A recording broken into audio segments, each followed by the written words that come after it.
Hello प्यारे बच्चों, I hope you all are very good, very well and doing great work at your home. Today we are going to proceed your previous video. Myself Reena and welcome to my channel.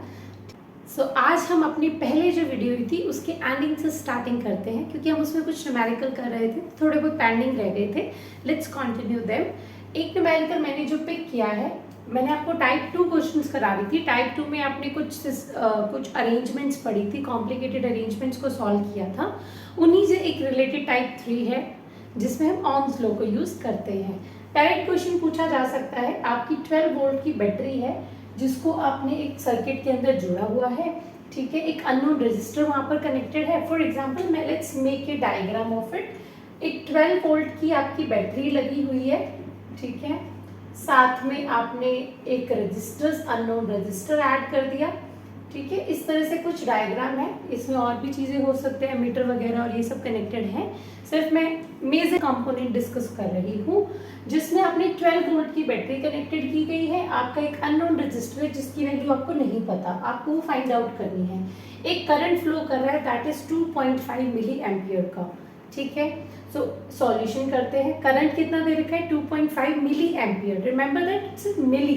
तो आपको current किस में चाहिए होता है? Ampere formation में. That's why we will change it. Milli है 10 की पावर -3 से मल्टीप्लाई कर देंगे. ठीक है, वोल्टेज कितनी होगी इसमें? दैट इज 12 वोल्ट की बैटरी कनेक्टेड है. उसके बाद पोटेंशियल कितना होगा? That is 12 volt. रेजिस्टेंस निकालना है, कितना होगा? V अपॉन में I from the Ohm's law. So V की वैल्यू है 12 वोल्ट. करंट है आपका 2.5 इंटू 10 की पावर -3. जब आप इसको सॉल्व करोगे you will get 4800 ohm. I hope आपको ये समझ आया होगा कैलकुलेशन. ठीक है, कुछ आपके क्वेश्चन ना इवेल्युएशन बेस्ड क्वेश्चन आ सकते हैं, वैल्यू बेस्ड क्वेश्चन आ सकते हैं जिसमें आपको कोई सर्किट दे रखा होगा. जैसे इसका एक एग्जांपल लेते हैं. एक बच्चा था जिसने एक ओम्स लॉ को वेरीफाई करने के लिए एक सर्किट प्लॉट करके अपने टीचर के पास गया. टीचर ने कहा, अरे बेटा ये तो आपने गलत जोड़ रखा है, इसको आप अच्छे से करेक्ट करके रीड्रॉ कीजिए. तो उस बच्चे ने क्या किया होगा? वही चीज़ आपको करनी है. तो सर्किट को एनालाइज करोगे तो यू विल फाइंड कि एक तो उसने यहाँ बैटरी में प्रॉब्लम कर रखी है. पॉजिटिव पॉजिटिव साथ में कनेक्ट नहीं हो सकते. मैंने आपको पहले भी बताया था कि इस तरह से आपका सेल होता है. ये पॉजिटिव साइड होती है, this is your negative side of cell. ठीक है, सो अगर पॉजिटिव नेगेटिव उसने यहाँ पे कनेक्ट गलती कर रखी है, दोनों पॉजिटिव पॉजिटिव आपस में नहीं जुड़ सकते. तो ये देखो यहाँ पे उसने गलत कर रखा है. ठीक है, सेकेंड चीज उसने बहुत मेजर है, दिखाई नहीं देगी but still it is a mistake. कभी भी वोल्ट मीटर सीरीज में कनेक्ट नहीं होता. वोल्ट मीटर किस में कनेक्टेड होता है? पैरेलल में. और जो एम मीटर होता है वो कभी पैरेलल में नहीं होता, वो किस में होता है? सीरीज में. तो let's make A correct diagram. आपकी जो सेल लगा रखी है उसने ग्रुप ऑफ सेल है एक्चुअली, तो दे आर कितने लगा रखे हैं? 1 2 3 एंड 4. ये आपने उसने रिवर्स में लगा दिया. 1 2 3 एंड 4. इस तरह से आपके क्या होंगे? कनेक्ट हो जाएंगे सेल. डन. अब नेक्स्ट में उसने जो डायग्राम प्लॉट कर रखा है वो हम लगा देते हैं. ठीक है, उसमें कोई गलती नहीं है. एक उसने की लगा रखी है, वो भी सही है ऑन ऑफ करने के लिए सर्किट को. नेक्स्ट में उसने 2 पॉइंट्स लगाए हैं जिनके बीच में उसने क्या प्लेस किया है? रेजिस्टेंस. ठीक है, this point is x and this is your y. यहाँ पर आपका क्या कनेक्ट होगा?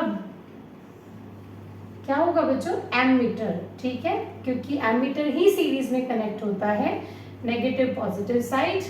और यहाँ क्या कनेक्ट होगा? It's volt meter. Understand? Volt meter की साइड क्या हो जाएंगी? Minus positive. देखो अब करंट की डायरेक्शन और चेक कर लेते हैं कि सही है कि गलत है. पॉजिटिव साइड से क्या निकलेंगे? आपके करंट की डायरेक्शन होती है, तो ये बिल्कुल सही है. किस साइड जाएगा बच्चा? नेगेटिव साइड में जाएगा. ये भी बिल्कुल करेक्ट है. ठीक है, तो इस तरह से आपके कुछ डायग्राम्स को करेक्ट करना भी आ सकता है. कुछ आपके इस तरह से क्वेश्चंस भी आ सकते हैं जिसमें आपको कोई सर्किट डायग्राम को प्लॉट करना होगा. आपको जो भी कनेक्शंस करने हैं they are given to you. किस तरह से जोड़ना है सर्किट को वो सब दिया गया होगा. तो आपको एक सिस्टमैटिक सर्किट डायग्राम बनाना होगा विद द गिवन इंफॉर्मेशन. सबसे पहले है ड्रॉ ए सर्किट डायग्राम. जिसमें क्या क्या होना चाहिए? सेल होना चाहिए, की होना चाहिए, एमीटर होना चाहिए और एक रेजिस्टर होना चाहिए 2 ओम का विच इज इन सीरीज. साथ में उसके साथ 2 रजिस्टर और कनेक्टेड होने चाहिए, दे आर इन पैरेलल और 4 4 ओम के होने चाहिए. Volt meter across parallel combination, जो यहाँ पे पैरेलल कॉम्बिनेशन बनेगा इसके अक्रॉस एक वोल्ट मीटर कनेक्टेड होना चाहिए।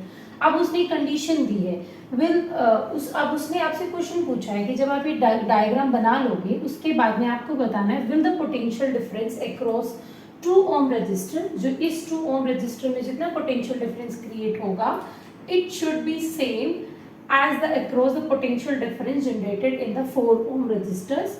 जो ये 4 ओम के रजिस्टर आपके कनेक्टेड होंगे इनके बराबर होना चाहिए। क्यों होना चाहिए, गिव रीजन। ठीक है, तो let's plot A circuit diagram. सबसे पहले क्या लगाएंगे, उसने क्या कहा, एक सेल को इस्तेमाल कीजिए, चाहिए एक की होनी चाहिए, फिर उसने कहा एक एमीटर भी होना चाहिए, फिर उसने कहा एक रेजिस्टर होना चाहिए 2 ओम का, और ये सारे ना सीरीज में, देखो उसने लिखा हुआ है इन सीरीज। 2 ओम का क्या होना चाहिए, एक रजिस्टर भी कनेक्टेड होना चाहिए। फिर उसने कहा है कि इन सब के साथ में 2 रजिस्टर और कनेक्ट करने हैं, दोनों के दोनों कितने कितने होने चाहिए, 4 ओम के। तो हमने क्या किया, इन दोनों के साथ में 2 रजिस्टर्स और जोड़ दिए,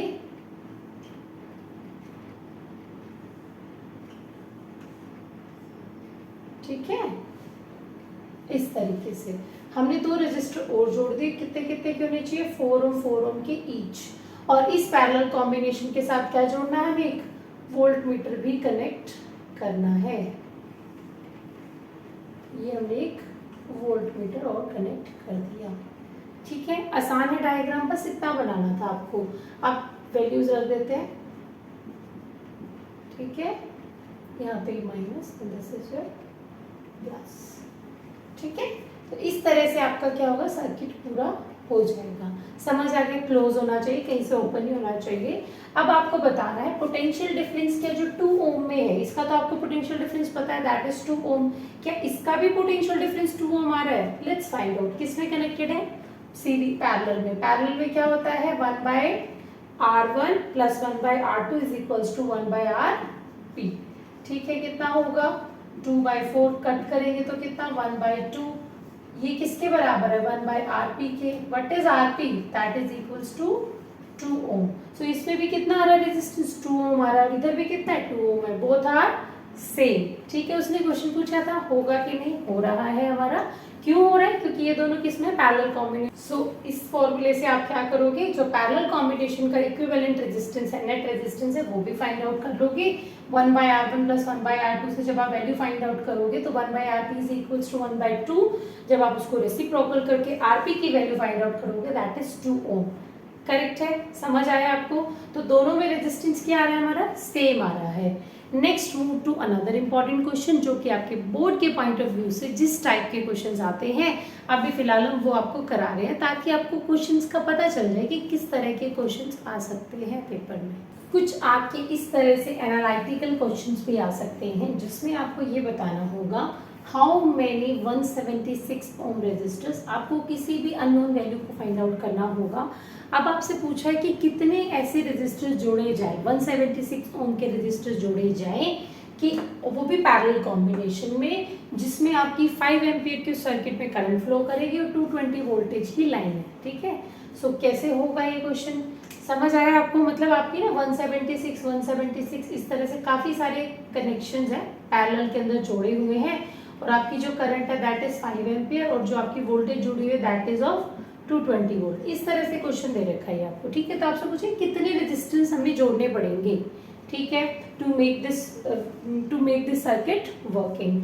अब देखिए कितने जोड़ने पड़ेंगे भाई, तो हमें इसके फॉर्मूला लगाना पड़ेगा, V is equals to IR, ठीक है। R क्या होता है, ये हमारा नेट रेजिस्टेंस कह लीजिए, इफेक्टिव रेजिस्टेंस कह लीजिए, वही रेजिस्टेंस है, ठीक है। तो ये पहले REF की बात, इफेक्टिव रेजिस्टेंस की बात कर लेते हैं। नेट रेजिस्टेंस कितना होगा उस सर्किट में, देखो सारे जो रेजिस्टेंस है they are connected in parallel, तो पैरेलल में क्या हो जाता है, 1/REF is equals to 1/R1 plus 1/R2।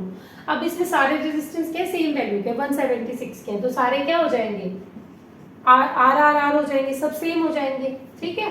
तो पता नहीं कितने हैं, तो अब हम क्या करेंगे, अगर 1/REF की बात करोगे that is equals to N into में 1/R, क्योंकि अगर सबका सम करोगे तो कितना आएगा, N जितने भी होंगे उतनी टर्म्स आ जाएंगी। जैसे अगर मैं इनका करूंगी तो अगर आप एलसीएम लोगे दैट विल बी आर, और ऊपर आ जाएगा 1 और 1 2, तो इस तरह से कि 3 होंगे तो 3 आ जाएगा, 4 होगा तो 4 आ जाएगा, तो इसीलिए हमने n है तो n आ गई बाहर। समझ आ गया? तो इफेक्टिव रेजिस्टेंस क्या हो जाएगा, ये वैल्यू कितनी हो जाएगी, r अपॉन में n। ये चीज आपको समझ आई? n क्या होता है, नंबर ऑफ रजिस्टर, कितने जोड़े जाए, 1 है 2 है 3 है, कितने हैं। सो r इफेक्टिव की वैल्यू कितनी हो जाएगी, i इंटू में r अपॉन में n। ठीक है, यहाँ तक आ गया समझ में। अब ये आ गया तो क्वेश्चन सॉल्व समझ लीजिए। n की वैल्यू निकालनी है, what is n, is n क्या हो जाएगा, n इज इक्वल्स टू, यहाँ पर अगर n आ गया तो क्या होगा, आई आर अपॉन में v। ये समझ आया आपको? इन दोनों को इक्विलेट करेंगे तो n इधर आ गया और v इधर आ गया, क्रॉस मल्टीप्लाई करके। सो n कितना आ जाएगा, i कितना है बच्चा, 5 एम्पियर। रेजिस्टर्स कितने जोड़े हैं,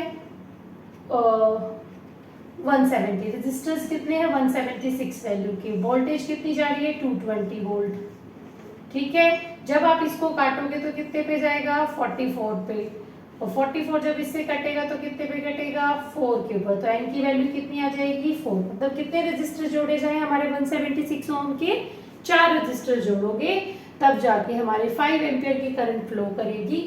समझ आया? इस तरह से भी कुछ क्वेश्चंस आ सकते हैं, कितने जोड़े जाएं, कितने कम किए जाएं।